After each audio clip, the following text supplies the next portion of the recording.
మాజీ CM KCR writ petition ను Telangana high court కొట్టివేసింది. నరసింహారెడ్డి విద్యుత్ కమిషన్ ను రద్దు చేయాలని కేసీఆర్ హైకోర్టును ఆశ్రయించారు. అయితే ఈ పిటిషన్పై జరిగిన విచారణలో అడ్వకేట్ జనరల్ వాదనలను సమర్థించిన ధర్మాసనం ఆ రిట్ పిటిషన్ ను కొట్టివేసింది.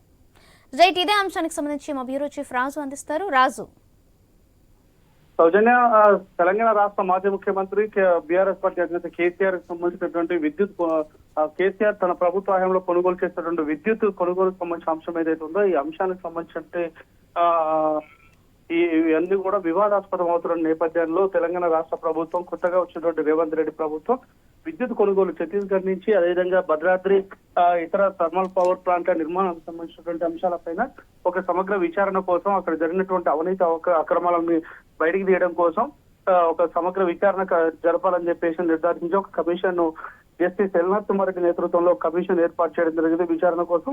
అయితే ఈ విచారణకు సంబంధించినటువంటి కమిషన్ కేసీఆర్ కు లేఖ పంపి మీరు కమిషన్ కు హాజరు కావాలని చెప్పేసి నోటీసు జారీ చేయడం జరిగింది. ఈ నోటీసుకు స్పందించినటువంటి మాజీ ముఖ్యమంత్రి కేసీఆర్ ఘాటుగా స్పందించడం జరిగింది.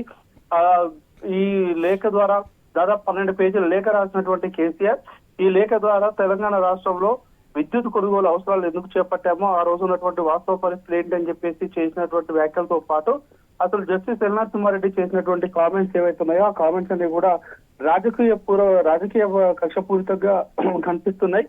కాబట్టి ఈ విచారణ చేసేటువంటి నైతికత లేదు. కాబట్టి వెంటనే దీన్ని రద్దు చేయాలి.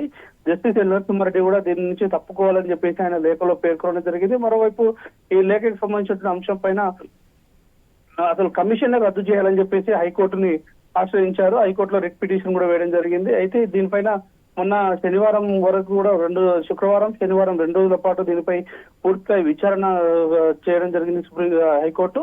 అయితే ఆ రోజు సాయంత్రం కానీ మండే రోజు కానీ తీర్పు ఇస్తామని చెప్పేసి కూడా చెప్పినటువంటి హైకోర్టు ఈ రోజు ఉదయం కొద్దిసేపటి క్రితమే రిట్ పిటిషన్ సంబంధించినటువంటి విచారణని కొట్టివేస్తూ నిర్ణయం తీసుకోవడం జరిగింది తీర్పు రిజర్వ్ చేసినటువంటి కోర్టు. అయితే దీనికి సంబంధించి బలమైనటువంటి ఆధారాలని కేసీఆర్ యొక్క లేఖ సారాంశాన్ని అదేవిధంగా విచారణకు రావాల్సినటువంటి అంశాలపైన స్పందించినటువంటి తీరును అడ్వకేట్ జనరల్ హైకోర్టుకు అంటే పూర్తిగా వివరించారు. దీంతో సాటిస్ఫై అయినటువంటి కోర్టు కేసీఆర్ వేసినటువంటి పిటిషన్ ని రద్దు చేసి కొట్టేసి కేవలం అడ్వకేట్ జనరల్ చెప్పినటువంటి మాటలని పూర్తిగా విశ్వాసంలో తీసుకున్నట్టుగా తెలుస్తా ఉంది. కాబట్టి ఖచ్చితంగా నెక్స్ట్ జరిగేటువంటి పరిణామాల్లో కేసీఆర్ ను ఖచ్చితంగా విచారణకు హాజరు కావాలని చెప్పేసి విచారణకు హాజరైతే కావాల్సిన ఏర్పాట్లు చేస్తామని చెప్పేసి అడ్వకేట్ జనరల్ కూడా కోర్టుకు ఇప్పటికే మాట ఇచ్చున్నారు. కాబట్టి దానికి అనుగుణంగా కేసీఆర్ ఖచ్చితంగా విచారణకు హాజరు కావాల్సి ఉంటుందనేది మాత్రం స్పష్టమవుతా ఉంది. సౌజన్య, రైట్, థ్యాంక్ యూ రాజు.